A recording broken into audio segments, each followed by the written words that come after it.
Allahu Allahu Allahu Allah Allahu Allahu Allahu Allah Allahu Allahu العافية وعن أن يأتي أن الله يرزقنا العلم النافع والعمل الخالص المقبول وحسن التعليم والدلالة على الهدى ويسر بذلك قلب نبينا محمد صلى الله عليه وسلم وأن الله يفتح علينا فتوح العارفين ويفقهنا في الدين ويعلمنا تأويل التفسير ويهدينا إلى سواء سبيل حسن الخاتمة عند الموت وعمر طويل في طاعة الله ورسوله وعلى لطفه والعافية وأن الله يشفينا ويشفي مرضانا ويعافينا ويعافي مبتلانا ويسهل أمورنا ويسهل رزاقنا الحسية ويفرج علينا ويفرج على المسلمين الهزنية كلنا الصالحة إلى حضرة النبي صلى الله عليه وسلم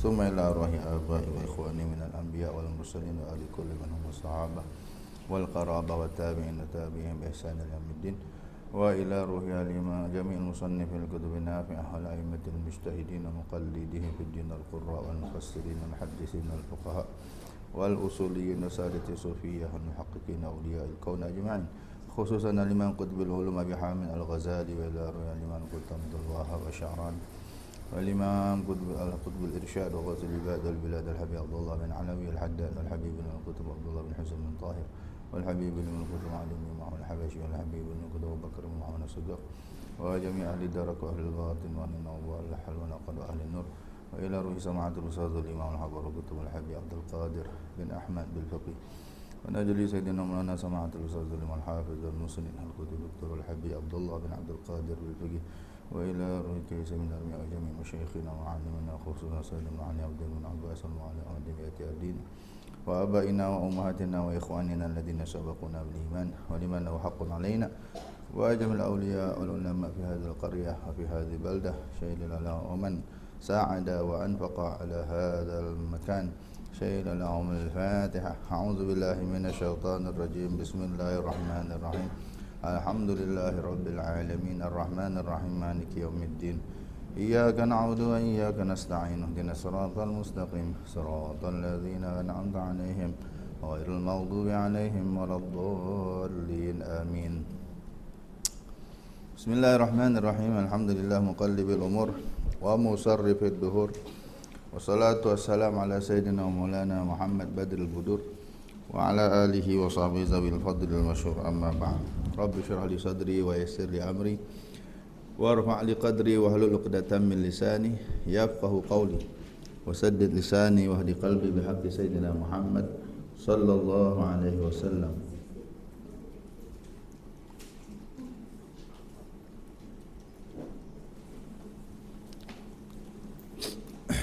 أما بعد فقال المؤلف الإمام قطب العلوم أبو حامد الغزالي رضي الله عنه ورضي الله عن مشايخنا ونفعنا به وبعلومه وبعلومنا وبعلوم سائر الصالحين في دارين آمين.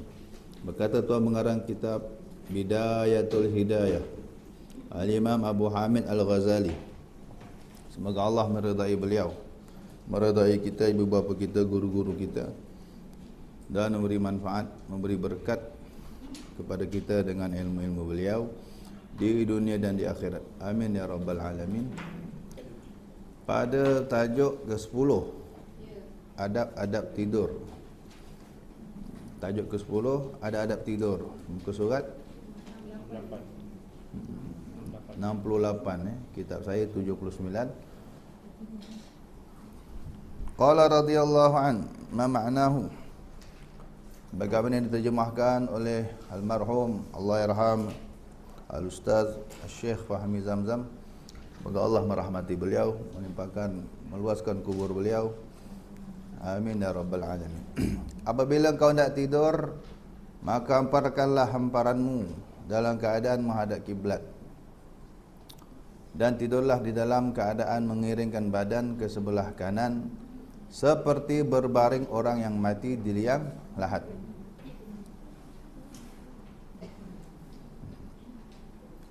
Ini keadaan tidur yang paling afdal, paling bagus dan paling menyihatkan. Ya. Kalau kita amal kaedah tidur begini, mengiring sebelah kanan, Di atas rusuk kanan menghadap kiblat macam mayat dalam kubur. Ini insya-Allah kita sihat tuan-tuan. Sebagaimana ulama-ulama sebut, tiga sunnah ni kalau kita amal, kita insya-Allah sihat. Sunnah tidur, ada adab tidur, ada adab tandas, dan ada adab makan minum. Tiga perkara ni kalau kita ikut follow yang Nabi SAW buat, pasti sihat, insya-Allah sihat. Ada adab makan minum, ada adab dalam tandas, dan yang ketiga ada adab tidur. Ini semua kalau diamal ikut apa yang Nabi SAW tunjuk, semua ni masya-Allah manfaatnya luar biasa. Ni kalau tanya doktor-doktor, saintis, mereka ada jawapan. Semua saya tak reti nak cerita lah, bukan bidang kita kan. Apa kelebihan tidur? Begini. Dia sangat baik untuk kesihatan satu. Tapi yang terpenting, apa sebab kita tidur begini? Kita nak ikut Nabi sallallahu alaihi wasallam. Ini cerita orang kampung je lah kan. Tak payah nak cerita bab-bab tu. Kalau faham, silakan, bagus, alhamdulillah. Faham sudut teori kesihatannya, bagus. Tapi yang terpenting kita nak tiru Nabi sallallahu alaihi wasallam. Ikut je, contoh saja. Itu saja sudah sangat beri pahala besar kepada kita. Allah sangat gembira, Allah sangat suka kita ikut Nabi sallallahu alaihi wasallam. Walaupun hanya cara tidur. Kalau mati dalam keadaan amal sunnah, pahalanya besar tuan-tuan. Di zaman sekarang orang tak peduli, orang dah matikan sunnah ini, kita hidupkan. Itu dimotivasi, disemangatkan oleh Nabi sallallahu alaihi wasallam. Hidupkan balik sunnah-sunnah Nabi sallallahu alaihi wasallam. Contoh bab tidur saja. Cubalah ngiring, walaupun sekejap, ambil berkat tu kan. Lepas tu tuan nak ganang lagi, terpulanglah. Tapi kalau boleh terus sampai ke pagi. Niat kita ikut Nabi, nak hidupkan sunnah Nabi sallallahu alaihi wasallam. Yang kelebihannya siapa? Kata Nabi sallallahu alaihi wasallam, siapa hidupkan sunnahku ketika zaman kerosakan umatku, baginya pahala 100 orang mati syahid. 100 tuan-tuan. Satu saja orang mati syahid, pahalanya dah cukup hebat, apatah lagi 100. Niat gitu je. Kemudian man ahya sunnati faqad ahyani, dalam hadis lain sebut, siapa hidupkan sunnahku maka sungguh dia hidupkan aku. Siapa hidupkan Nabi tuan-tuan. Bila kita hidupkan Nabi tu, wallahu akbar, tak tahulah keberkatan apa dalam rumah kita. Allah nak beri. Nabi seolah hidup dalam rumah kita. Siti Halimah tu sayang betul ke Nabi sebab Nabi hidup di rumah dia 2 tahun kan. Allah sayang sungguh dia kepada Nabi sallallahu alaihi wasallam. Berkat bila Nabi SAW hidup dalam 2 rumah dia, kampung dia semua dapat berkat. Kampungnya tak pernah kemarau, binatang semua subur. Tapi Nabi balik je, kemarau balik lah. Binatang kurus balik. Tapi Nabi ada kat kampung, Masya Allah, berkat. Jadi kalau nak rumah kita berkat, diri kita berkat, hidupkan sunnah Nabi sallallahu alaihi wasallam. Walaupun bab tidur, ni semua orang boleh buat. Lelaki boleh, perempuan boleh. Tidurlah menghadap ke kiri kanan. Bagi orang perempuan, kalau sampai itu membelakangkan suami, minta izin lah. Perempuan ni lain sikit. Kalau sampai dia buat begitu, dia jadi apa? Membelakangkan suami. Tak tahulah tuan-tuan ejah macam mana, saya tak tahulah kan. Mungkin rumah kita tidur belah sini, kita tidur belah kiblat mana kiblat. Nak kata kiblat situ. Mungkin suami sini, suami sini, isteri sini. Suami ngadap kiblat, isteri ngadap kiblat, tak jadi isu. Tapi kalau sampai isteri sebelah sini, suami sebelah sini. So isteri bila buat ngadap kiblat gitu, suami menghadap kiblat, isteri dia jadi membelakangkan suami. Itu minta izin je lah. Suami kata tak ada hal, tak ada masalah. Kalau suami tak izinkan, jangan. Wajib taat suami. Ejalah pandai-pandai. Kemudian ketahuilah olehmu apa itu? Bahawa tidur itu seumpama mati. Dah begitu kemarin An-naum akhul maut, sabda Nabi sallallahu alaihi wasallam. Tidur ni saudara mati. Adik mati kita kata. Sama, bila pergi tidur sama macam kita mati di liang lahat. Dan ketahuilah bahawasanya tidur itu seumpama mati dan bangkit daripada tidur itu seumpama bangkit daripada kubur pada hari kiamat nanti. Siapa tahu barangkali rohmu dicabut oleh Allah Subhanahu wa taala ketika kau tidur pada satu malam. Oleh kerana itu bersedialah engkau untuk menemui Tuhanmu dengan kau tidur dalam keadaan suci dan wasiatmu ada tersimpan di bawah bantalmu, supaya orang tahu apa yang kita nak buat atau wasiat kita itu. Hendaklah kau tidur di dalam keadaan bertaubat kepada Allah daripada segala dosa dan minta ampun daripada segala kesalahan, dan dalam keadaan engkau berazam bahawa engkau tidak akan mengulangi lagi sebarang maksiat yang pernah engkau kerjakan, dan berazamlah untuk membuat kebaikan kepada seluruh orang Islam jikalau Allah membangkitkan engkau pada pagi esok. Ini semua senarai-senarai checklist sebelum tidur. Ya, pastikan dah taubat. Kalau boleh sembahyang sunat taubat. Kalau boleh sembahyang sunat taubat. Baca istighfar 70 kali. Rabbighfirli warhamni wa tub alayya, atau apa saja istighfar 70 kali paling kurang. La ilaha illa anta subhanaka inni kuntu minaz zalimin 40 kali boleh. Betul lah, berapa banyak dapat 70 kali boleh, 100 kali boleh. Apa lagi? Satu. Yang kedua, taubat, minta ampun daripada segala kesalahan, baik dengan orang ataupun dengan siapa-siapalah, dengan Allah betul lagi. Dalam keadaan kau berazam tidak akan buat lagi sebarang maksiat yang pernah kau kerjakan. Azam juga untuk buat baik pada seluruh Islam jika Allah bangkitkan kita pagi esok. Malam dah niat dah. Besok pagi ingat nak apa plan besok. Benda baik yang kita nak buat besok dah plan sebelum tidur. Niat tu Allah dah catat dah. Buat tak tahu lagi. Kalau buat besok Allah gandakan 10. Ni malam dah plan dah, besok rasa nak pergi ziarah rumah sakit. Besok insya-Allah nak pergi ziarah kubur. Besok nak pergi apa gitu kan, plan. Pasang niat awal-awal. Besok mungkin tak jadi. Tapi niat dah buat, Allah bagi pahala apa? Penuh. Allah bagi pahala penuh. Besok ternyata kita buat, Allah gandakan lagi 10. Dalam kau ingat bahawasanya pada satu masa nanti jasadmu akan terbujur sejuk di liang lahat. Ya, jadi sambil baring tu sambil bayangkan macam mana aku besok dalam kubur. Ya Allah, ni bagus ada isteri sebelah, ada orang sebelah kan, ada keluarga, ada aircon, ada tilam. Aku besok ya Allah dalam tanah. Kiri kanan semua cacing, ulat, sempit, gelap. Ya Allah, sambil tidur tu sambil bayangkan kita dalam kubur. Ni ibadat yang hebat. Ingat mati namanya. Zikrul maut. Kalau boleh satu hari 20 kali, kalau boleh satu hari 20 kali tuan-tuan. Allah, tu antara orang senarai 70 orang yang dapat pahala mati syahid. Antara 70 amalan atau 70 orang juga, 70 orang yang dapat pahala mati syahid. Walaupun dia tak mati dalam perang, tapi Allah bagi dia pahala macam orang mati dalam perang melawan orang kafir tu. Namanya syahid akhirat. Syahid akhirat. Syahid ni ada tiga jenis orang syahid.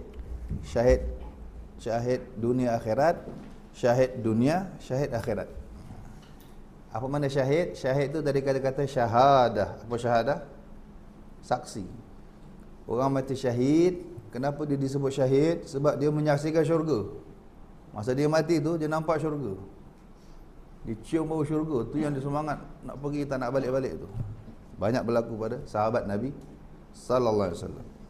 Dia keluar rumah aja dia dah cium bau syurga. Tu tak nak balik tu. Sahabat-sahabat kalau pergi perang tak nak balik tu. Dua je, ihdal husnayain. Wa nahnu natarabbasu bikum, kata Allah kaya. Wa nahnu illa ihdal husnayain. Dua benda terbaik kalau kami sudah pergi perang, dua benda terbaik je. Menang, bawa ghanimah, bawa balik harta untuk bantu Islam, atau kami mati syahid. Ini dua benda terbaik, husnayain. Jadi kenapa mereka disebut syahid? Sebab mereka menyaksikan syurga, menyaksikan bidadari lambat, ya itu tak sabar nak mati tu. Orang dah lambai, nampak syurga dia, dia cium bau dah. Semangat dia lain. Orang pergi syahid, orang pergi perang ni kalau ikhlas. Tak ada orang yang kata Nabi SAW dah mati nak hidup balik, tak ada. Dah mati nak hidup balik, nak mati balik. Siapa dah rasa sakit mati tu, tak ada siapa teringin nak rasa lagi. Contoh kan, siapa dah rasa sakit mati tu, bisa mati tu, kalau bagi Chan nak tak sekali lagi hidup, rasa lagi. Sam bin Nuh, anak Nabi Nuh, Sam.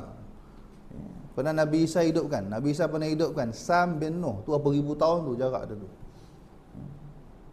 Nabi Nuh hidupkan, Nabi Isa hidupkan. Nabi Isa tanya, Tok, panggil Tok ke apa tak tahu, orang tua kan. Waktu bangun dia kubur, dalam keadaan debu tanah. Apa yang Tok rasa Tok? Kata Nabi Isa. Nabi Isa kan boleh hidupkan orang mati. Mukjizat Nabi Isa boleh hidupkan orang mati. Kata Sam bin Nuh, anak Nabi Nuh ni, dia mati dah ribu tahun ni. Zaman Nabi Isa dengan Nabi Nuh kan ribu tahun tu. Bisa sakit mati kemarin tu, berapa ribu tahun tu, ada rasa lagi di setiap liang roma aku ni. Dia bisa, tuan-tuan boleh bayang dah ribu tahun mati ni. Dia punya bisa sakit mati tu dah ribu tahun tu, ada rasa lagi, masih ada rasa lagi di setiap liang roma aku ni. Tuan-tuan bayang, bisa ni. Kalau suruh mati balik nak tak? Rasa sakit yang sama, taubat, tak ada. Illa syahid, kata Nabi SAW. Kecuali seorang je. Ada seorang ni yang kalau ada bican, mati, hidup balik, mati lagi sekali, rasa mati lagi sekali, sampai 10 kali. 10 marat. Dia akan teringin mati, hidup balik, mati, hidup balik, mati 10 kali. Siapa dia? Orang mati syahid. Nak cerita apa? Tak tahu. Kemungkinan lazat. Sedap. Mati syahid tu nikmat agaknya, sampai nak rasa lagi. Sebab Ja'far bin Abi Talib dalam perang Mu'tah tu, orang potong tangan dia kan. Dia potong, pegang bendera kan, tangan kiri dia pula. Tak sakit tu, seronok lah. Orang potong tangan kiri dia pula, dia pegang dengan sisa lengan dia kan. Masa lagi, seronok tu orangnya. Orang tombak dia, tombang, baru mati. Dia syahid. Kenapa dia panggil syahid? Dia sedang menyaksikan syurga. Satu lagi ulama kata syahid sebab dia mati disaksikan atau dihadiri oleh para malaikat, para bidadari. Turun, bidadari pada syurga turun. Bidadari pada syurga tu turun tu. Padahal mereka tu dikurung biasanya. Wa hurun 'ain, wa hurun maqsuratun fil khiyam, kata Allah. Bidadari tu wanita-wanita cantik yang Allah kurung dalam kemah-kemah. Dia hanya tunggu suami dia je. Allah kurung, maksurat, dalam terkurung, tak dibenarkan keluar sampai suami dia datang. Tapi kalau suami dia tu mati syahid, turun dia keluar. Seperti berlaku kepada jenazah Sayyidina Mus'ab bin Umair radhiyallahu anhu. Siapa lagi? Hanzalah radhiyallahu anhu. Dalam perang Uhud tu banyak syahid kan. Sampai Nabi SAW pergi kat dia, tiba-tiba Nabi buang muka kan, muka merah, Nabi muka merah. Sahabatnya, kenapa? Aku tengok bidadari berduyun-duyun turun nak sambut jenazah Hanzalah, sampai terselak-selak betih dia orang kan. Allah, perempuan. Malu Nabi. Cerita tu, dia jenazahnya disaksikan, dihadiri oleh malaikat, bidadari. Tu syahid. Hebat orang mati syahid. Satu lagi kehebatan orang syahid apa? Jenazahnya tak akan hancur di mamah tanah. Mati 1000 tahun pun jenazahnya tak akan hancur di mamah tanah. Orang mati syahid. Jenazah Sayyidina Hamzah tuan-tuan, dekat Uhud tu pernah banjir keluar. Memang solid, tak ada cacat apa pun. Sampai dia orang kebumikan balik. Tu syahid.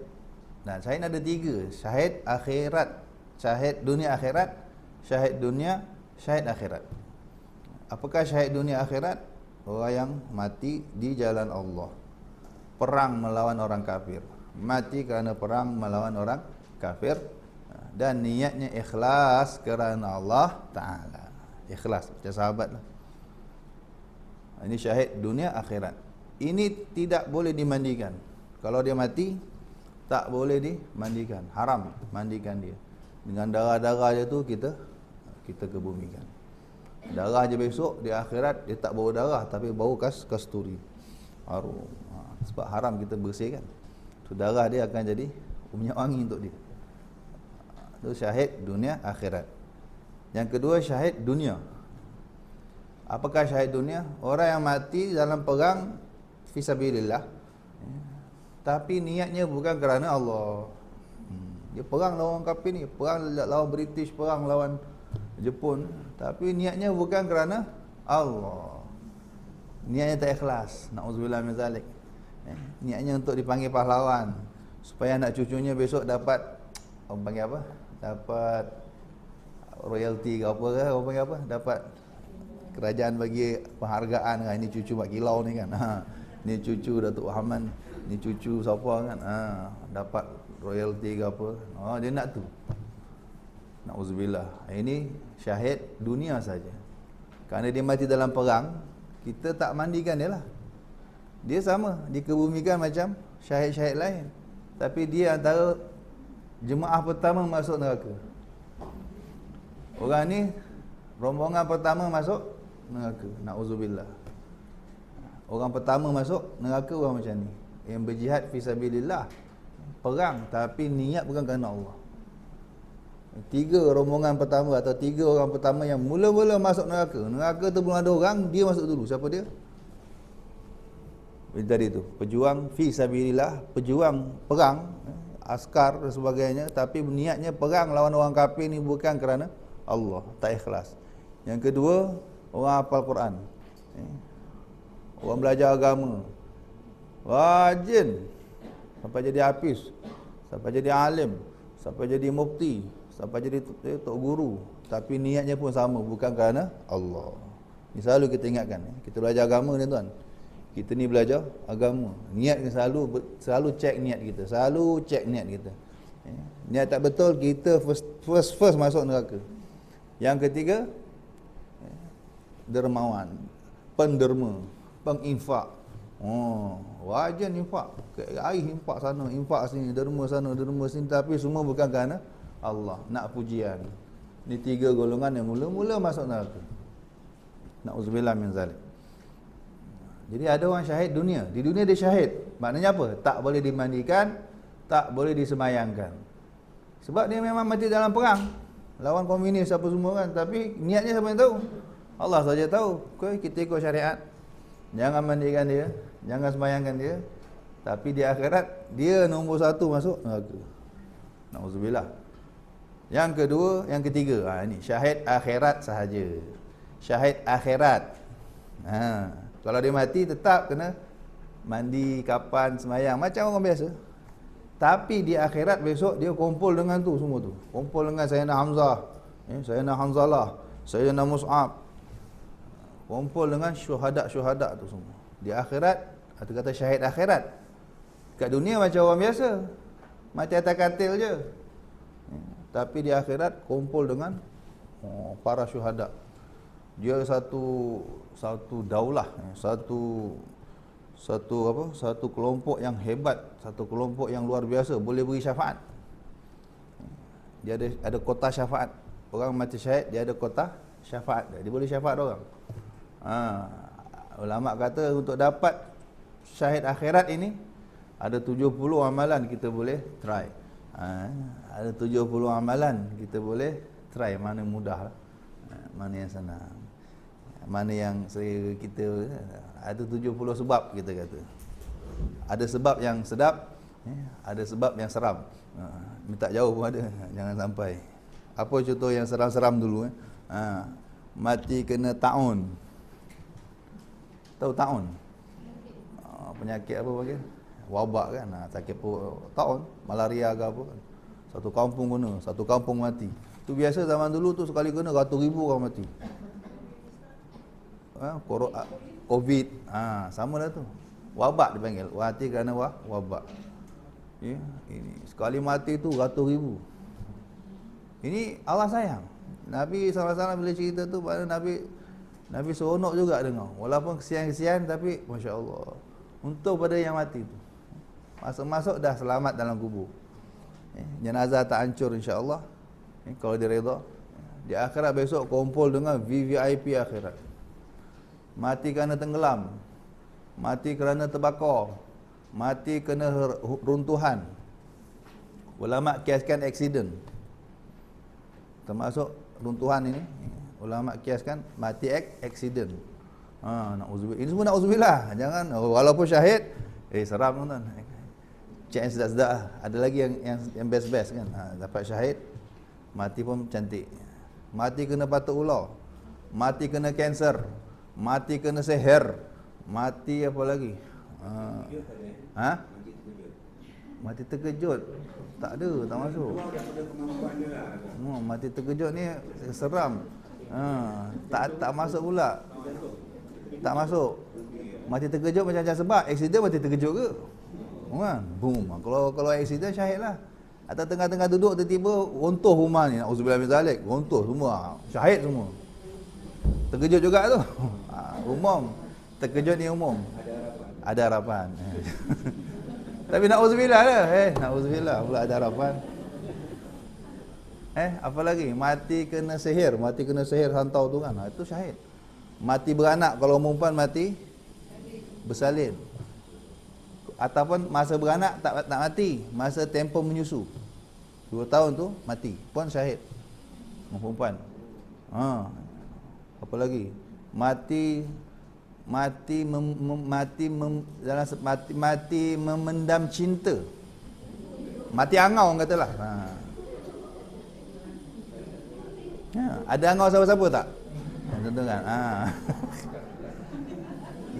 Kita angau dengan satu orang. Tahu angau Satu orang jatuh cinta dengan satu orang.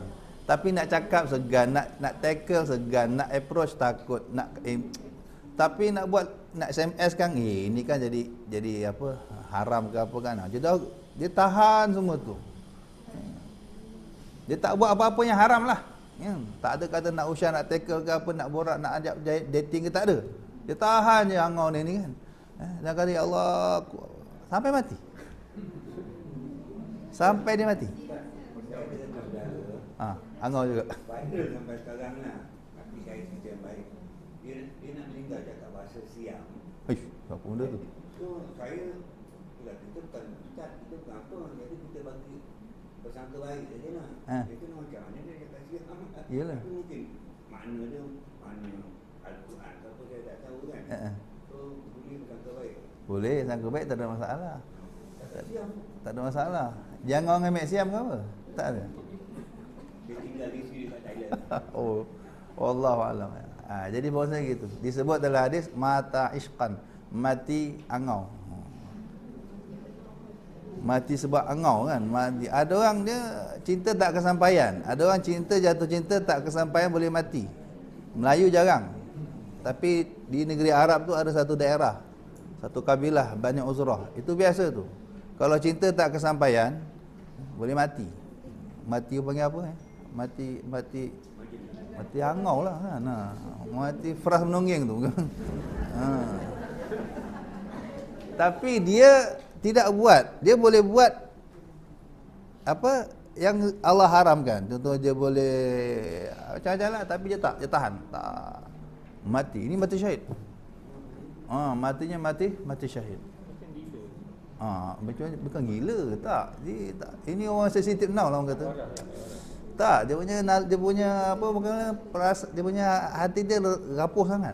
Tak boleh move on. Orang kata apa? Tak boleh nak move on. Merana. Hatinya rapuh sangat. Orang kita jarang dengar, tapi di negara Arab tu ada satu daerah selalu disebut Bani Uzrah. Satu perkampungan Bani Uzrah. Itu selalu. Kalau cinta ditolak je nangis mati. Cinta kena masuk Minang orang tak terima je. Masuk bilik dulu tak makan, mogok makan mati. Unta Nabi tu sallallahu alaihi wasallam, Qaswa, Nabi meninggal tak makan tuan sampai mati. Qaswa, unta tunggangan, favorite Rasulullah sallallahu alaihi wasallam. Itu berapa kali wahyu turun Nabi atas dia. Dia memang rapat dengan Nabi sallallahu alaihi wasallam. Bila Nabi meninggal, ini cerita onta. Nabi meninggal dia punya sayang ke Nabi, tak nak makan. Putus cinta macam orang peras. Kucing pun sama kan. Ada setengah kucing itu. Tuan yang mati, dia pun tak makan, dia pun mati. Unta Nabi ni, seminggu ke apa, lepas tu mati. Ada lagi keldai Nabi, nama siapa? Ya'fur. Nabi punya keldai ni ada satu nama keldai Nabi, Ya'fur. Ya'fur ni Nabi kalau nak panggil sahabat datang rumah, Nabi suruh Ya'fur. Contohlah, Ya'fur pergi panggilkan Bilal contohnya. Atau Ya'fur kau pergi panggil Abu Bakar. Ni keldai. Datang rumah Abu Bakar, dia pun dung. Dia ketuk. Habis Abu Bakar buka tengok, Ya'fur, tahu dah Nabi panggil. Ya'fur ni Nabi mati tuan-tuan, masa Nabi meninggal. Masa Nabi SAW meninggal, Ya'fur jadi apa? Jadi gila. Terus jadi apa? Memekik-mekik, lari keliling Madinah. Jadi orang kata apa? Naik minyak. Daripada jinak terus jadi liau, memekik, akhirnya jatuh di satu pergi buta, mati. Binatang. Dahsyat cintanya kepada Nabi sallallahu alaihi wasallam. Sahabat jangan tanyalah. Sahabat masa Nabi meninggal histeria. Yang tenang Sayyidina Abu Bakar dengan Sayyidina Abbas sahaja. Ustaz, saya tak mahu dengar kita orang mati tak sakit. Bukanlah buku mana pun kita mati sakit. Ada yang tak sakit? Ada. Nanti tuan-tuan baca kita taklim dah buat apa sekarang? Taklim buat apa? Berita penuntut tu. Dalam tu ada sebut. Ada. Kita nak, kita boleh minta pada sekarang. Macam kita cerita semalam kan, siapa sembahyang lama-lama kan, Allah ringankan sakaratul maut dia. Ada orang ulama ahli ilmu yang Allah terima ilmu dia, apa yang dia mengajar Allah terima. Masa nak mati tu tak rasa pun nak mati. Bila meninggal, muridnya mimpi, "Tuan, apa khabar tuan guru? Aku tak tahu pun, aku tak sedar pun kena mati," dia kata. Pasal apa? Masa nak mati tu aku duk fikir satu masalah ilmu. Aku duk ingat-ingat apa yang aku ngaji tu kan. Bab haji masa tu kan. Melontar jumrah naik unta bagus ke atau jalan kaki? Naik unta bagus, duk fikir apa hukumnya kalau melontar. Padahal tengah nazak ni. Kerana ulama, jiwa ilmu tu kan. Hari-hari mikir ilmu, hari-hari cerita ilmu. Maka mati pun ingat ilmu. Apa yang kita biasa buat masa hidup, itu yang kita akan buat masa mati. Masa hidup ni apa yang paling banyak kita buat, itu yang akan kita buat masa mati. Kalau kita paling banyak melepak, mungkin mati masa melepak. Kalau kita banyak mengaji Quran, insya-Allah mengaji, mati masa mengaji. Jadi ulama ni mengajar bahas ilmu. Bila jenazah, dia duk bahas seorang dia fikir apa hukumnya. Masa tu aku tengah memikirkan apa hukum melontar jamrah tu. Afdal Nabi naik unta ke Nabi jalan kaki? Duk fikir. Tahu-tahu dah mati je. Tahu-tahu nyawa aku sudah dicabut Allah. Ya, itu contoh senarai-senarai mati yang boleh jadi syahid. Banyak lagi tuan-tuan. Itu yang saya teringat dah. 70. Nah, yang best-best pula. Apakah yang best-best? Antara orang yang mendapat pahala mati syahid, orang yang sentiasa cinta ulama. Ini senang, semua orang boleh buat. Cintakan ulama, idolakan ulama, kasihkan ulama. Siapa pun ulama? Contohnya siapa? Imam Syafi'i, imam mazhab. Nak dapat cinta ulama ni kena selalu dengar cerita dia orang. Kena selalu dengar kehebatan mereka. Datang rasa sayang tu, kasih tu kan, sehingga akhirnya dapat anak, dapat cucu pun bagi nama Syafi'i. Tak tahu agaklah kalau mak bapak bagi nama Syafi'i, Maliki, Hambali ni agak-agak sebab apa? Sebab kasih. Kalau tak kasih, mana kan nak ubur nama anak Syafi'i, Hambali, Maliki ke, Hanafi ke? Sebab kasih pada ulama-ulama tu. Ini hebat ni. Amalan kasih kat ulama ni hebat. Cintakan ulama. Ni orang sekarang cintakan artis. Na'udzubillah misalnya. Anak nak berbuat nama artis. Ada kan. seorang lelaki pula suka pemain bola. Anak berubah nama Maradona. Saya ada murid masa saya ngajar kat pondok dulu. Bila kita interview siapa nama? Muhammad Platini. Orang lama mungkin kenal lah. Saya kata, ish, nama kau ni Muhammad apa kau dah? Ujung tu ada Platini. La ilaha illallah. Apa hal kau ni? Rupanya bapak dia peminat siapa? Michael Platini. Pemain siapa tu? Pemain mana tu? Perancis ni. Apal tu. Hati-hati tu kan. Hati-hati tu. Minat sungguh. Kita takut. Tapi bila nama ulama tak kenal. Ulama ni tak kenal. Nama sebenar Imam Syafi'i pun tak tahu. Imam Syafi'i tu bukan nama betul. Tu gelarannya Syafi'i, keturunan sahabat Syafi' bin Sa'id. Namanya Muhammad bin Idris. Muhammad bin Idris Asy-Syafi'i. Contoh gitu. Dalam saya tukar nama budak tu. Dalam Abdul Ghani sudah. Abdul Ghani. Ada ni juga kan, bunyi ni Abdul Ghani dah. Nama kau Abdul Ghani, jangan Platini lagi. Oh, na'udzubillah min zalik. Besok dah di akhirat nama kita kena panggil tu. Innakum tud'auna yaumal qiyamah bi asma'ikum wa asma'i abaikum, kata Nabi SAW. Kamu semua akan diseru, akan dipanggil dengan nama kamu dan nama bapak-bapak kamu, bin lengkap. So Nabi kata depan khalayak tu, jangan sampai nama kau kena panggil bawa malu je. Hassinu asma'akum, maka perelokkan, cantikkan nama-nama kamu. Jangan besok Allah panggil Michael Platini, anak kita bangun, dia kena neraka, nah, pening. Malu tu. Tu sebab orang non-Islam masuk Islam tukarlah nama. Namanya Mutusami masa kafir. Masuk Islam pun tak nak tukar, Mutusami juga. Besok siaplah kau. Buat malu je. Mungkin akan diseparate, tapi masa panggil tu kan buat malu je. Semua yang ke neraka kita ngikut sekali. Nasib baik kau. Nasib baik kalau Allah tu kan. Rahmat. Ini asing. Tapi dah gerak lah, dah ikut sekali. Buat malu kan. Cuba nama kita Abdul Qadir Jailani. Syekh Abdul Qadir Jailani. Kita pun anak kita bangun. Syekh Abdul Qadir kata, aku bukan kau. Kau siapa kan? Contoh kan. Aku nak pergi syurga ni. Dah, tapi ulama tiba-tiba pula malaikat kata, lah ini Abdul Qadir yang ni, bukan Abdul Qadir yang ni. Sorry, ente pergi sana, ni pergi syurga. Biasanya ulama takkan diam. Dia pula ada kota syafaat. Ya Allah, dah halang dia ikut saya ya Allah. Dah halang dia ikut saya ya Allah kan. Tarik. Ini kita nak. Ni kita nak. Jadi nama tu penting. Kalau nama orang baik-baik, ada peluang dapat syafaat orang baik itu. Kalau nama buruk-buruk, na'udzubillah, takut kena dia punya bala juga, tempiasnya juga. Nama tu penting.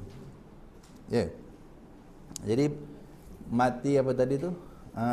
Yang mati dalam keadaan cinta ulama. Kemudian hafal Quran. Kalau hafal Quran pun dapat pahala mati. Orang hafal Quran mati syahid. Banyak orang jumpa dah jenazah hafiz Quran ni tak hancur. Bukti tu sahih. Walaupun dia hanya hafal sejuz, tak habis orang kata. Di Mesir pernah kejadian, satu budak Malaysia dia pergi hafal Quran kat sana, baru dapat sejuz, sakit, mati, tanam sana. Baru hafal sejuz, plan nak hafal 30, tapi baru dapat sejuz, sakit, mati, tanam sana. 20 tahun selepas itu ada pembongkaran kubur. Tak tahu apa sebab. Jenazahnya orang jumpa elok, kain kafan elok, wangi. Jasadnya tak berubah langsung. Dah selepas 20 tahun. Padahal bila tengok rekod, dia hafal sejuz je. Sempat hafal sejuz. Tapi kerana dia dah niat. Dia dah niat nak habis 30. Cuma Allah tak sampai. Allah terima dah niat tu. Bahkan Quran ni tuan-tuan, kat Segamat kemarin kan orang jumpa pasangan suami isteri pun sama, tak hancur setelah berapa puluh tahun. Bila tengok sejarah kampung, mereka bukan hafal Quran, mereka guru Quran, ngajar ngaji je pun. Hebat Quran. Dia tak hafal, tapi mungkin dia selalu baca kan, ngajar ngaji pula, ngajar orang baca pula. Mungkin antara muridnya itu ada yang hafiz Quran, kita tak tahu. Dia ngajar ngaji je. Saya dulu kita ngajar ngaji dengan tok guru kampung, guru saya tak hafal Quran pun.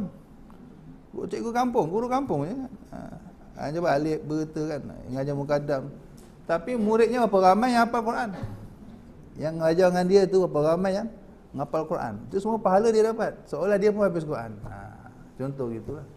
Itu terbukti. Tak, jasa tak hancur. Memang orang syahid ni jasa tak hancur. Dan siapa lagi? Orang yang banyak selawat. Siapa selawat satu hari 300 ke atas, 300 ke atas pun dapat peluang. Mati besok mati syahid. Orang yang banyak sedekah. Hari-hari sedekah, kejap-kejap sedekah ikhlas pun sama juga. Kalau mati syahid. Banyak dah kita jumpa orang yang suka sedekah. Saya selalu jumpa orang suka sedekah. Biasa mati hari Jumaat. Pagi Jumaat pun lepas sedekah. Ada satu orang dekat Penggalang Balak tu kan. Memang suka sedekah. Dia sedekah satu surau, dia buatkan sebiji surau untuk satu tahfiz kawan saya tu. Sebiji surau tu dia seorang, 60,000 dia bagi. Memang rajin sedekah. Hari dia nak meninggal pagi Jumaat tu, orang datang rumah dia kontraktor. Orang nak minta zinc tak pakai ke belakang rumah ni kan. Dia kata ambil lah, sedekah lagi. Pagi Jumaat tu dah sedekah. Zinc buruk tu kalau jual duit tu kan, dah kata ambil lah. Tak lama pagi tu meninggal. Allah. Orang dah biasa sedekah. Meninggal pun sebelum meninggal sedekah lagi. Pagi Jumaat. Termasuk orang syahid meninggal hari Jumaat. Atau malam Jumaat. Pun dapat pahala syahid. Apa lagi? Dalam hadis sebut orang yang mengamalkan apa itu? Sayyidul istighfar.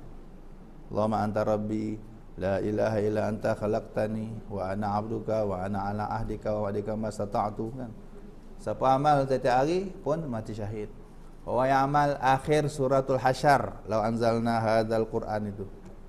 Pagi malam law anzalna pun sama juga dapat pahala. Kalau mati syahid. Apa lagi? Orang yang satu hari, kita balik ke sini. Orang yang boleh ingat mati satu hari 20 kali. Macam mana tu? Senang je. Bayang-bayang kita pakai putih. Pakai baju putih pun dah boleh ingat mati dah. Allah, yang macam kain kapan lah aku pakai. Dia ingat mati dah tu. Sayyidina Umar, saya pernah cerita. Sayyidina Umar tu masa muda sampai lantik orang. Aku upah khas cerita mati kat aku hari-hari. Tak tahu berapa kali lah, mungkin lepas subuh sekali. Pokoknya nak supaya selalu ingat. Masa Sayyidina Umar muda, ada pegawai khas cerita mati kat dia. Tuan, kubur tu sempit. Tak tahu lah apa dia cakap kan, agak saya lah. Tuan, kubur tu sempit. Kita ni yang nemang amal dia. Cerita mati, kita kubur. Satu hari Sayyidina Umar kata, dah awak ditamatkan perkhidmatan. Loh, kenapa? Tak nak pakai saya lagi? Dah cukup. Pasal apa? Aku dah ada yang ingatkan mati. Siapa yang ada orang bawa? Tak. Dia tunjuk uban dia. Dah ada saya selai, 2 lai, 3 lai. Hari-hari tengok cermin, hari nampak uban. Tambah satu, Allah dah dekat dah ni. Besok tengok, tambah satu lagi. Oh, lagi dekat ni. Hari-hari tengok cermin. Anak orang perempuan, satu hari berapa puluh kali tengok cermin ni. Lagi potensi, lagi ada peluang banyak untuk ingat mati. Uban tu ni pengingat kematian. Kalau boleh 20 lebih, paling kurang dalam hadis tersebut 20 marrah. Siapa boleh ingat mati satu hari 20 kali, maka matinya nanti Allah beri anugerah mati syahid. Pahala besar ingat mati. Nak cerita ingat mati ni pahala besar. Pahalanya besar. Kalau boleh satu hari 20 kali, nanti apa kelebihannya? Allah kurniakan mati syahid. Kalau 20 kali ingat mati, agak-agak ada chance nak buat maksiat ke? Kan? Rasa nak kahwin seorang lagi pun takut dah. Dengan baru plan nak usah seorang lagi kan, tiba-tiba doktor kata awak ni tak lama. Doktor cakap kan. Doktor cakap tu ingat mati juga kan. Awak ni bau pinggan dah tak elok ni. Awak ni darah awak ni dah tak ada kisah. Ingat mati, rasa nak buat nak extend rumah besar sikit kan. Rumah rasa sempit. Baru nak panggil apa kontraktor, ingat doktor kata awak ni dah lama lagi ni. Sudah. Tak jadi. Banyak benda akan menghalang kita kalau kita ingat mati. InsyaAllah tak maksiat. Itu yang pahalanya besar. Ingat mati ni memang pemutus, kata Nabi SAW, aksiru min zikri hadhimil lazat. Perbanyakkan, Nabi yang suruh, perbanyakkanlah ingat-ingat pemotong segala kelazatan. Pemotong segala kelazatan. Ingat mati tu memang nak makan pun tak selera dah. Doktor kata awak ni tinggal 3 bulan je ni kan. Allah, tak selera makan dah. Awak ni mungkin dah boleh tulis wasiat dah boleh tepah batu nisan dah, contohnya orang kata gitu. Tak lalu makan tuan-tuan. Tak selera, apa lagi nak kahwin seorang lagi, tak ada dah. Beramal. Itu tujuannya. Maka orang begini kalau boleh konsisten, matinya mati syahid. Amal simple je. Kadang tengok semayangnya mungkin ngam-ngam cukup-cukup je. Fardu 5 waktu, Qobliyah Ba'diyah. Tak ada kata dahsyat-dahsyat. Now amalan yang awak nampak. Ni kan benda duduk dalam. Tu amal-amal tersembunyi ini yang kadang-kadang lebih power, lebih dahsyat daripada amal-amal yang zahir. Apa lagi? Banyaklah. Saya pernah collect sampai 30. Nak cari lagi 40 tu. Itu dah berapa saya sebut ni tak tahulah. Itu antara amalan untuk mati syahid. Dapat pahala syahid. Di dunia macam biasa, maka kita disebut syahid akhirat. Syahid akhirat. Pahala yang sama Allah beri pada orang mati syahid, Allah beri pada kita. Jasad tak hancur, dalam kubur tak kena soal.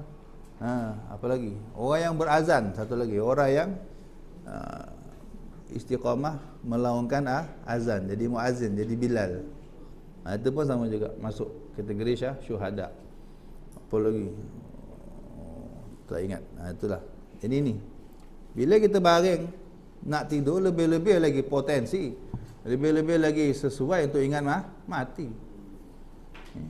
Pakai baju putih, pakai serba putih Jumaat ni pun ingatkan mati. Apa lagi? Apa benda pun lah, banyak benda boleh ingatkan kita kepada alam akhirat itu.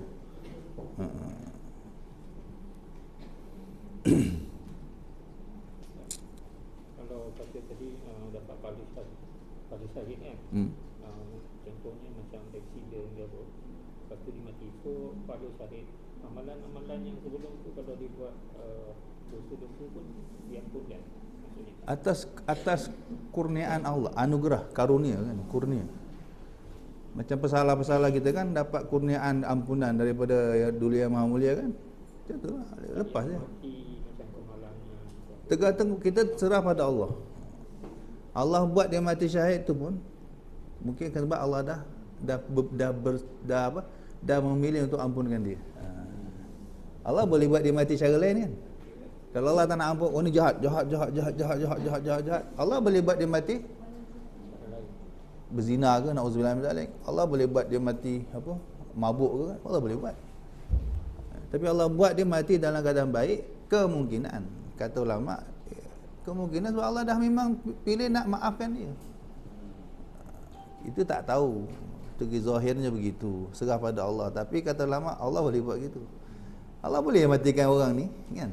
Dia jahat, Allah boleh matikan dalam keadaan jahat. Tapi Allah nak matikan dia dalam keadaan syahid gitu kan. Allah sayang, ada benda Allah nak bagi.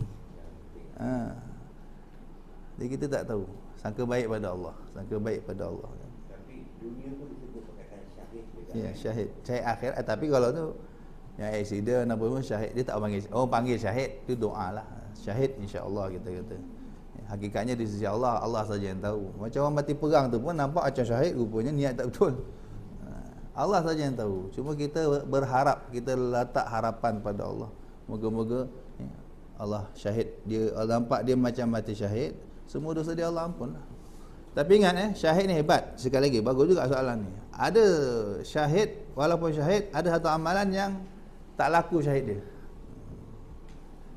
Satu orang perempuan zaman Nabi SAW, anaknya syahid. Ya Rasulullah, anak saya syahid ya Rasulullah. Seronok mak ni. Pasti syurga kan Rasulullah? Pasti syurga kan Rasulullah? Nabi tanya dulu, anak makcik ada hutang tak dengan orang? Ada, dah bayar? Belum. Orang mati syahid, Mati je terus rohnya Allah bawa naik ke syurga. Allah masukkan rohnya dalam burung apa? Burung hijau. Burung tu akan makan, minum, berseronok dalam syurga sampai puas, baru Allah kembalikan rohnya ke jasad. Saya cerita tadi tu ya Rasulullah solat kan dia tadi tu kerana hutang tadi belum dibayar. Betul ada orang bayar kan. Atau kawan dia bayar. Tapi itu cerita lain. Ini cerita makcik seorang ni. Dia excited anak dia apa? Syahid. Seronok sangat. Tiba-tiba Nabi tanya, nanti jap. Makcik seronok now ni nanti dulu. Anak makcik ada hutang tak bayar tak? Ada. Tak ada apa pun syahidnya. Tak ada efek apa pun. Kalau dibayarkan lah. Selepas dibayarkan, barulah apa yang dia dapat. Itu cerita ada satu orang yang mati tak bayar hutang tu lain cerita. Ketika nak semayang jenazah semua dah baris, tiba ada orang tak puas hati, ya Rasulullah dia ni ada hutang tak bayar lagi. Nabi kata, ada hutang tak bayar? Nabi cukup pantang tu. Kita menzalimi orang, Nabi cukup pantang. Hutang tak bayar ni kita menzalimi siapa? Orang tu, kan. Terus Nabi tinggal, Nabi nak balik. Korang je semayang kan. Aku nak balik.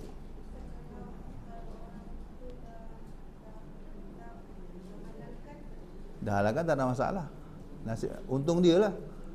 Hebat orang ni kan. Siapa yang halalkan hutang dia dengan orang, dia besok Allah halalkan dosa-dosa dia kan. Dia hebat. Orang boleh halalkan hutang ni, memang luar biasa. Nanti di akhirat istilahnya Allah halalkan dosa-dosa dia. Maknanya semua dosa dia Allah kau nak tunjuk pemurah je. Kau nak tunjuk pemurah engkau je. Aku lagi pemurah. Kau nak tunjuk kau rahim je. Aku arhamur rahimin. Itu duit ni dosa, mana lagi dahsyat? Dosa lah. Tapi mana orang nak halalkan hutang? Kan? Kalau boleh bagus. Tapi tuan-tuan kena pandai bisnes. Pandai bisnes. Satu orang hutang dengan kita, satu orang pinjam duit kita tak bayar. Janji nak bayar ni bulan apa? Ni bulan 8, ni bulan 7. Janji nak bayar bulan 6. Okey, dia kata 1 bulan 6 aku bayar. Tunggu tak bayar. Kita pun kita datang, pasal tak bayar?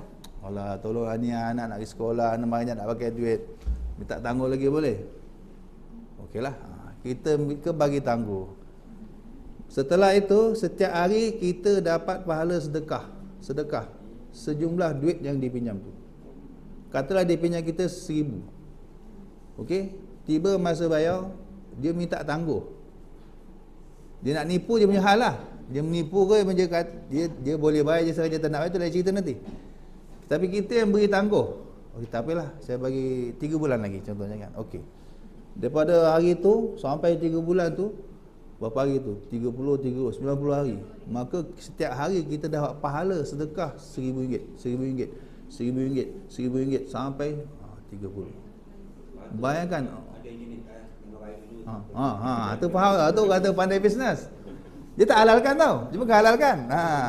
Tak apa. Kau ada bila kau nak masa bayar. Ada orang hutang saya dah berpuluh tahun sampai sekarang saya tak minta. RM5 je. Walau RM5, tuan-tuan. Walau RM5. Saya tak tagih. Tapi saya tak halalkan. Saya tunggu je bila kau nak bayar kan. Bila kau nak bayar. Berpuluh tahun dah. Lepas saya bujang tu.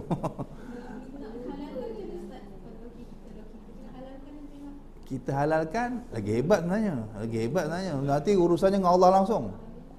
Urusannya ni dengan Allah. Sama juga orang yang nak bayar hutang.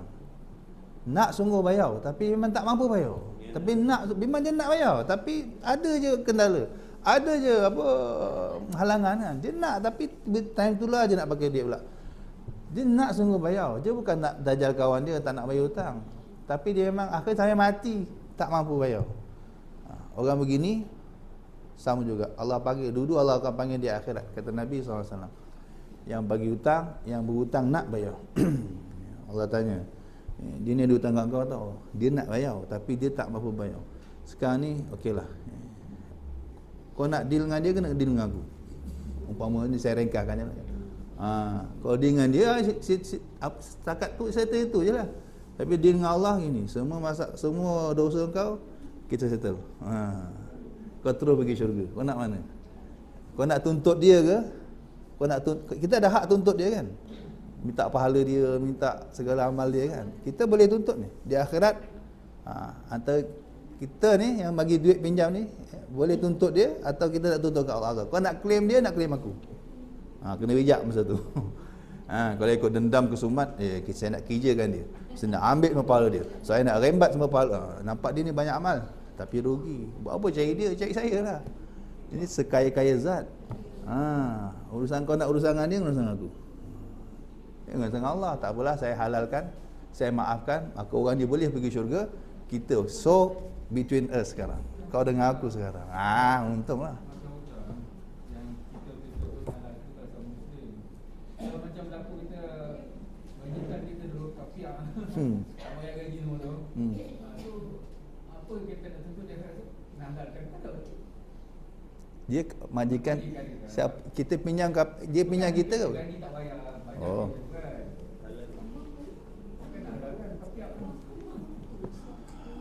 Kalau dengan orang kafir ni, dia tetap kena neraka.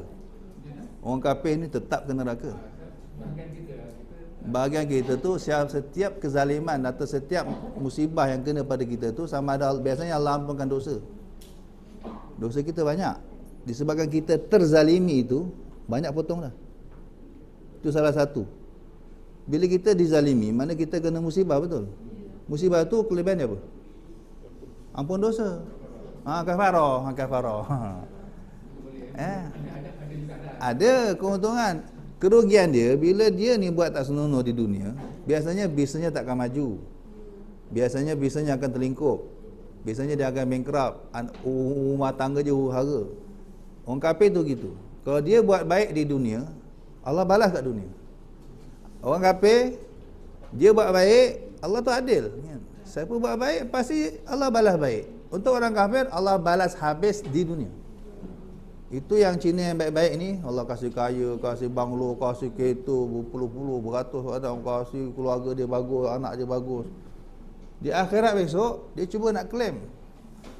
Ya Allah, saya itu kasih itu masjid 2 juta nak pahala kan. Aku dah bayar kata Allah. Aku dah bagi dah. Bila? Itu banglo 40 tingkat tu apa? Itu anak Mercedes 30 biji tu apa cerita? So tak ada klaim-klaim lagi dah. Semua kebaikan kau sudah aku bayar di dunia. So sekarang go to hell terus. Jangan nak klaim-klaim. Terus khalidina fiha abada. Orang kafir tu gitu. Kebaikan dia Allah balas di dunia. Siapa buat jahat Allah balas dunia akhirat Allah balas. Jadi gitu. Dia ada bahagian dia. Kita ada bahagian kita. Kita terzalimi macam orang tipu duit kita. Itu gaji kita yang ditipulah kita kata. Berapa gaji tuan masa tu? 3,000. Dia tak bayar. Okey, siapa yang ditipu 3,000? Contohnya atau hilang duit 3,000 atau ditipu 3,000. Kalau reda, hari-hari dapat pahala sedekah 3,000. Kita hilang duit, kena rompak atau terceceh. Kalau reda, berapa jumlah hilang? Berapa jumlah hilang? 1,000. Reda, hari-hari dapat pahala sedekah 1,000. Lagilah. Kalau reda, masanya banyak orang tak reda, tu rugi. Jangan terlupa. Ni kata tengok, kalau nak tidur dia katakan simpan wasiatmu di bawah bantal. Catat, hutang catat. Selepas tahu bahaya hutang, tuan-tuan, Nabi tak nak sembahyang. Hina tak hina orang tak bayar hutang. Penzina mati pun Nabi sembahyang. Pencuri mati pun Nabi sembahyangkan. Ni tak bayar hutang, korang je sembahyang aku nak balik. Sampailah ada sahabat, saya yang tanggung hutang dia ya Rasulullah. Baru Nabi pegang dia. Okey, aku pegang kau baru Nabi nak sembahyangkan. Hina tak hina hutang ni. Hebat tak hebat, dahsyat tak dahsyat hutang. Kalau kita beri hutang tak tagih, dapat pahala sedekah. Kalau kita hutang, orang yang itu yang nak bayar tak mampu bayar, Allah akan settlekan. Okey, cerita yang ketiga pula, situasi ketiga. Memang sengaja tak nak bayar. Ada duit, boleh bayar tapi nanti-nantilah. Dia ni nanti-nantilah. Kita buat benda lain dulu kan. Dah tiba masa bayar, tak nak bayar sengaja, maka dicatat pahala mencuri sejumlah duit itu hari-hari sampai dia bayar. Kita hutang orang 1,000, tiba masa bayar sengaja tak nak bayar, mulai hari itu dicatat dosa mencuri 1,000. Besok tak nak bayar lagi, dapat dosa, dicatat dosa mencuri 1,000 lagi. 10 tahun bayangkan, mampu bayar sengaja tak nak bayar, hari-hari dapat dosa mencuri 1,000. Yang menghutang pula tak nak tagih, sengaja tak nak tagih, sengaja nak bagi apa? Dah balas sedekah 1,000. Allah adil. Ya, Allah Maha adil. Ayat yang Ustaz cakap ni jarang kita dengar. Hadis dalam hadis banyak. Kita jarang. Tapi kalau dapat diwal-wal macam tu saya rasa InsyaAllah motivasi lah. Brother, anak lalu tak bayar. Anak-anak kita jarang dengar. Ada. Kalau tak percaya tuan-tuan boleh Google. Kalau saya cakap ni insya-Allah ada dalam Google. Tapi saya bukan baca Google, kita dalam kitab. Benda ni semua dalam hadis sebut. Dalam kitab-kitab sebut. Ulama bila dalam fiqh tu ada bab-bab ni kan. Ulama akan motivasi bab tu. Ada hadis, tuan-tuan baca hadis tentang hutang cukuplah. Banyak ada hadis tentang hutang. Termasuk bila cerita syahid tadi kan. Ada makcik tu excited anak dia mati syahid. Nabi tanya satu, dia ada hutang tak ada? Kalau ada hutang, sorry. Nafsul mu'min mu'allaqatun bidainihi, kata Nabi SAW. Roh orang mukmin tergantung-gantung di langit disebabkan hutangnya, tak lepas ke langit. Satu kemuliaan orang Islam bila mati, rohnya diajak menjelajah langit. Dalam Ta'lim pun ada syair tu. Dia buat dalam bentuk syair, dalam kitab Pelita Penuntut. Ya. Orang mati, orang mukmin bila mati, satu kemuliaan, rohnya dijemput naik ke langit sampai ke Sidratul Muntaha. Itu saya panggil Sidratul Muntaha. Muntaha tu finish, tamat, garis penamat. Kerana di situlah tamatnya penjelajahan arwah. Sidrah tu pokok bidara, garis penamat penjelajahan roh. Semua roh yang menjelajah langit sampai situ je. Lepas tu turun balik. Tak ada siapa pernah melepasi Sidratul Muntaha melainkan Rasulullah sallallahu alaihi wasallam. Itu tu kemuliaan. Tapi ada roh yang tergantung. Langit pertama tak lepas. Langit pertama dah tak lepas. Sebab apa? Hutang. Dan roh orang kafir. Roh orang kafir semua tak, Allah tak benarkan naik. Allah tak benarkan, Allah tak beri kehormatan untuk jelajah langit. Untuk menikmati keindahan langit dan syurga dan sebagainya. Orang syahid direct sepatutnya terus 7 lapis langit, zup terus pergi syurga. Tapi ada hutang, sorry. Langit pertama tak lepas.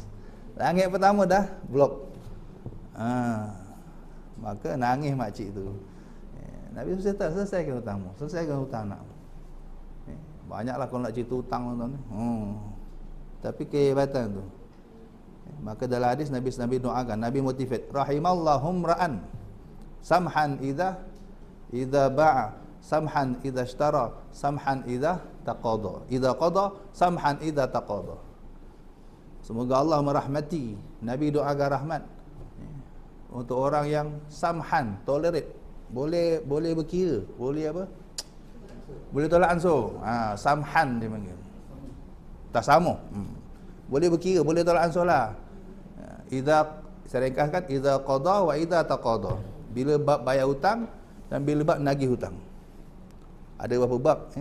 Ada sebelum tu Nabi kata, Allah rahmati, aku doakan rahmat. Dapat rahmat orang yang boleh berkira, boleh apa? Boleh bertolak ansur ketika jual barang atau ketika beli barang. Mana kalau jual orang minta tawar, bagilah kan. Jangan tak fix. Tak ada cara tawar. Ya harga fix. Kerah. Tak bagi. Nabi doakan. Seorang Nabi rayu, kalau kau berniaga orang minta tawar, bagilah sikit kan. Jangan terik sangat, takkan tak ada untung. Okey, yang beli pula Nabi doakan juga, wa samhan idza ishtara. Allah, aku doakan rahmat juga, siapa yang kalau beli pun bertolak ansur. Ada jenis tawar sampai bankrupt tokek tu, sampai tak ada untung. Tak ada untung ni macam dia lagi dia tawar. Ini macam background ada makcik-makcik gitulah biasanya. Orang lelaki tak biasanya. Orang perempuan. Dia punya tawar tu sampai tokek pun besok baru tutup kedai lah. Jangan gitu. Orang niaga nak untung. Kalau sampai pergi sedekah kat kau, ini charity. Ini badan kebajikan. Kau salah kedai ni kan. Kau nak minta bantuan pergi tempat lain lah. Jadi Nabi, dua-dua Nabi doakan. Yang jual boleh apa? Tolak ansur, aku doakan rahmat. Yang beli pun boleh tolak ansur, boleh fikir-fikirkanlah kebaikan kebajikan penjual kan. Jangan fikirkan kebajikan kau je. Orang tu niaga nak sarang anak bini, nak untung, kau pula tekan, picit sampai gulung tikau orang tu. Aku doakan rahmat juga kalau kau. Okeylah, janji orang dah bagi sikit, terimalah kan. Janji dia dah bagi diskaun, dia minta lagi. Oh, jangan gitu. Kesian orang. Pun aku doakan rahmat. Kemudian yang ketiga, samhan idza qada. Mudah. Boleh buat bincang kata kan. Bila bayar hutang. Tak suka ngulung-ngulung. Orang dah datang. Bang, mana hutang ini? Nantilah minggu depan saya bayar. Kesian lah tu. Dah jauh-jauh datang minta. Kita ngulung-ngulung. Tolak ansur lah sikit. Kesian je datang kan. Bagi kau dapat bayar penuh, bayar sikit. Adalah faedah je datang tu kan. Orang ini pun Nabi doakan rahmat. Dan wasamhan iza taqada. Boleh buat bincang ketika nagih hutang. Si pembayar boleh buat bincang, si penagih pun boleh bawa bincang. Okey, tak apalah bang, minta tangguh sikit saya ni nak pakai dia. Okey, tak ada hal, beres, tak ada masalah. Pahala kan. Sama lah. Tak kisah, sama je. Apa saja hutang. Suami tu suami lah kesian. Kalau isteri yang bijak dihalalkan.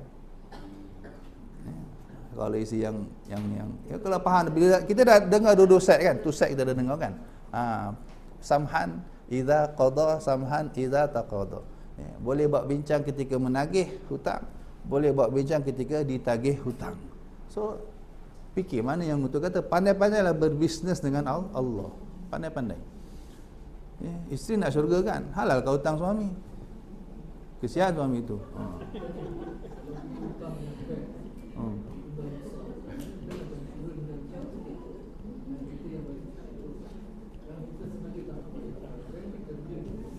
Ya, sama. Selagi hutang tu patuh syariat ya. Konsepnya sama. Selagi hutang tu patuh syariat.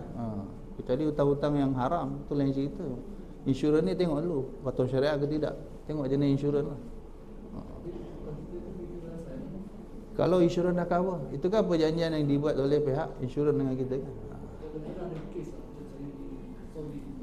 Saudi. Memang orang ni datang satu bank bertinjau lah. Suruh buat dulu. Hukum memang banyak. Saya dah 1 juta. 1 juta. Jadi saya tanya, kalau saya tak boleh macam ni nak boleh pisah. Kita balik dia nak juta nak balik dia. Saya tanya betul insurans. Balik Malaysia. Kita tahu dia declare saya mati, dia claim Malaysia. Itu tipu bawa lain tak ada kena-mengena.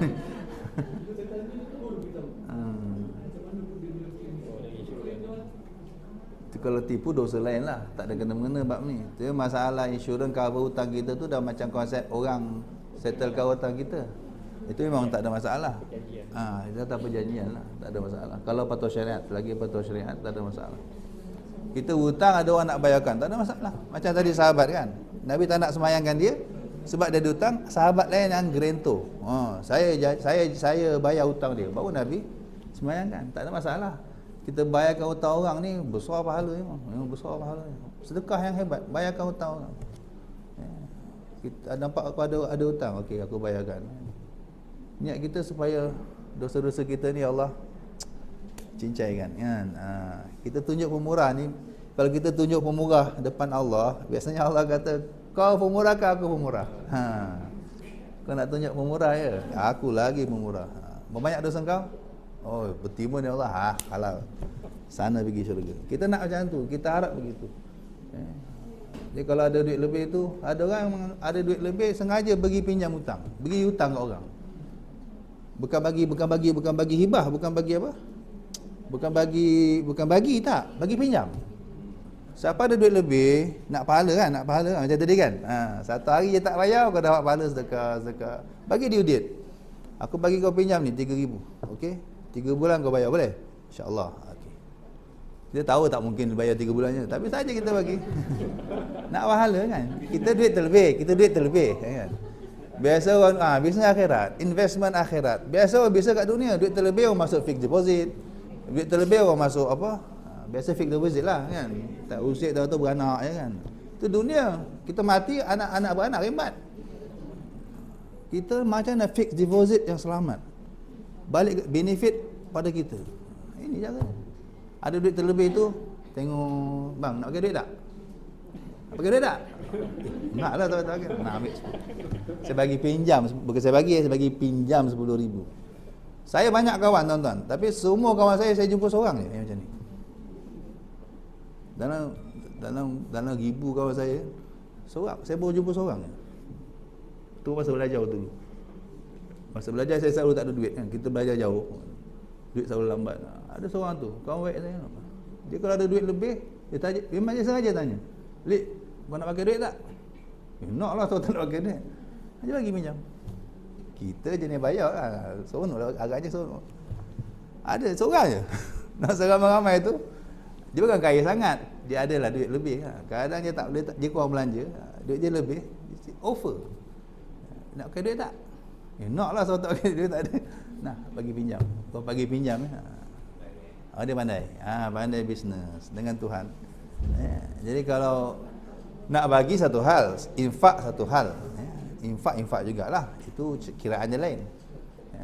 Kalau bagi pinjam kan, masa Mi'raj, tuan-tuan baca Isra Mi'raj, Nabi tengok dekat pintu syurga apa? Wal hasanatu bi asyri amsalihah. Setiap pahala Allah gandakan 10. Wal qardu bi samaniyata asyar. Bagi pinjam orang 18 kali ganda. Kali 18. Terkejut Nabi lu. Sedekah kali 10. Pasal bagi pinjam 18. Lagi banyak. Jibril kata apa? Kita sedekah belum tentu orang tu nak. Kita belanja orang makan tu sedekah kan? Dia datang jadi duit tak? Dia memang ada duit, dia datang kedai tu. Saja kita belanja. So kita telah memberi pada orang yang tak perlu. Tapi dapat pahala lah, pahala sedekah. Kalau orang nak pinjam duit, memang dia betul-betul perlu. Kita tolong orang yang betul-betul perlu, maka tu sebab ganjarannya double. Bagi pinjam lebih besar, 18 kali ganda. Sedekah kali 10, bagi pinjam 18. Tu kena cerdik. Dulu kamu cari ibadat tu, ada dia punya kiraan dia kan, calculation dia tu.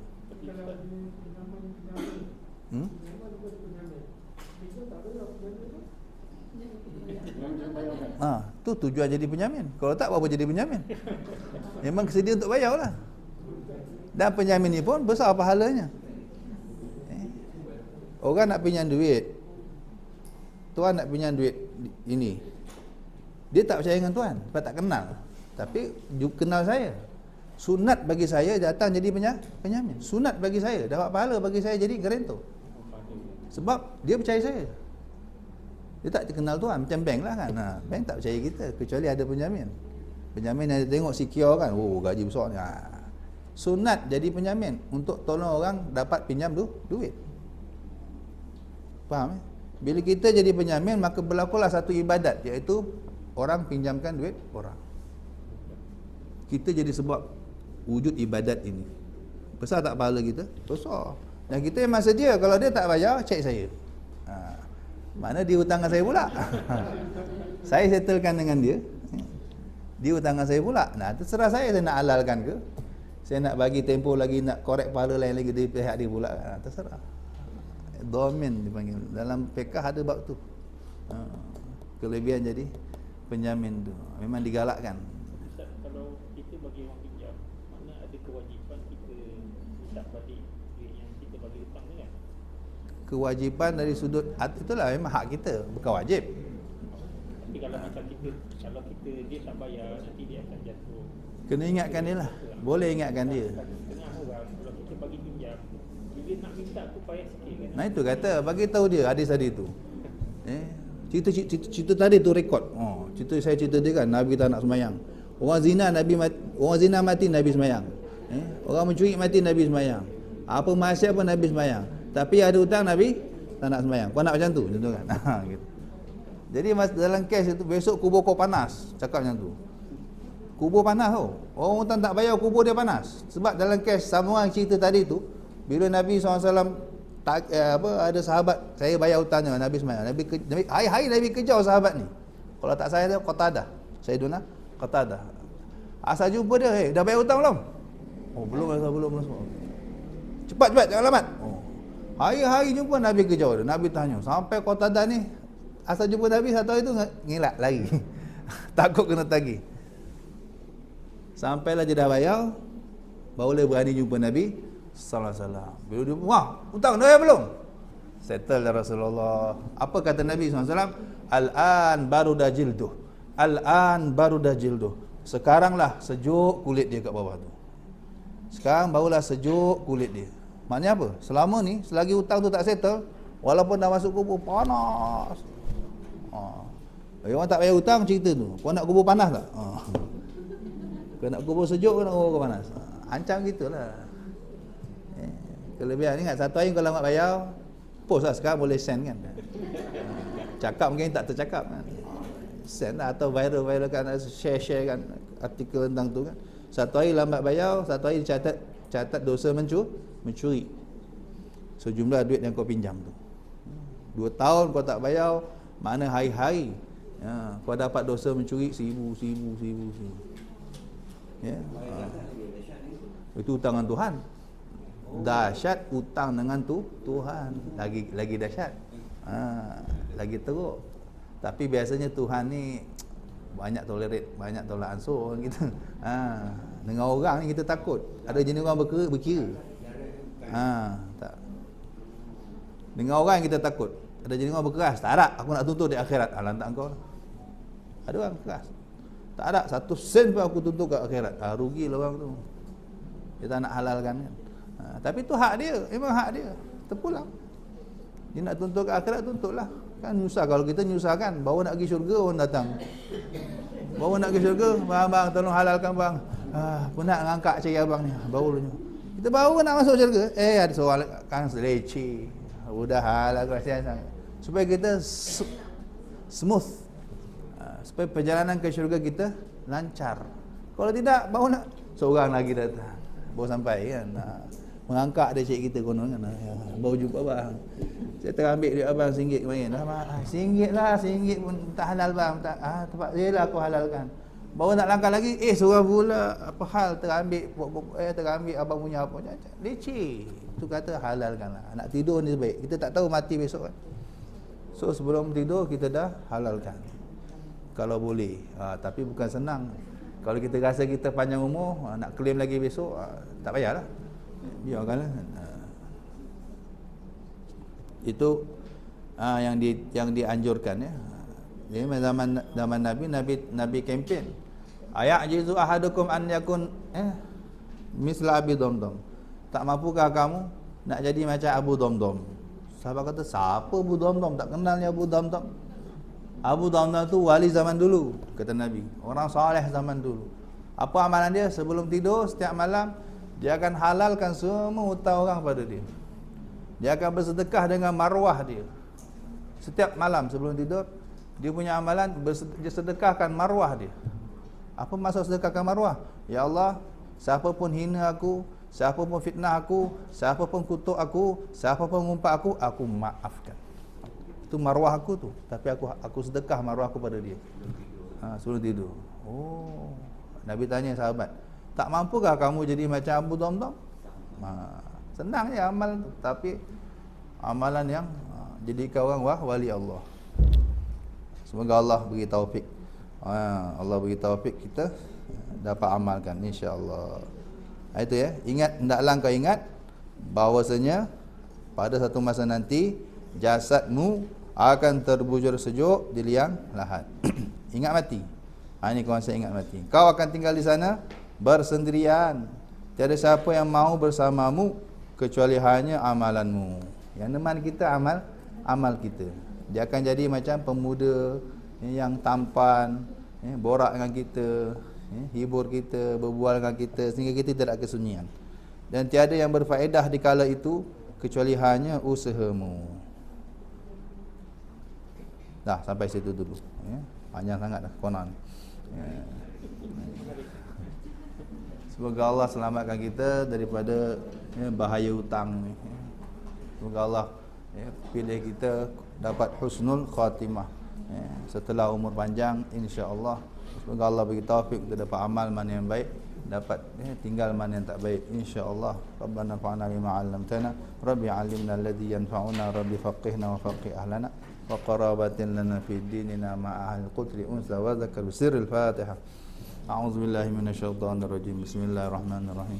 Alhamdulillahi rabbil alamin arrahmanir rahim maliki yaumiddin. Iyyaka na'budu wa iyyaka nasta'in ihdinas siratal mustaqim. Siratal ladzina an'amta 'alaihim ghairil maghdubi 'alaihim waladdallin. Amin. Subhanakallahumma wa bihamdika asyhadu an la ilaha illa anta astaghfiruka wa Allahu Allahu Allahu Allah Allahu Allah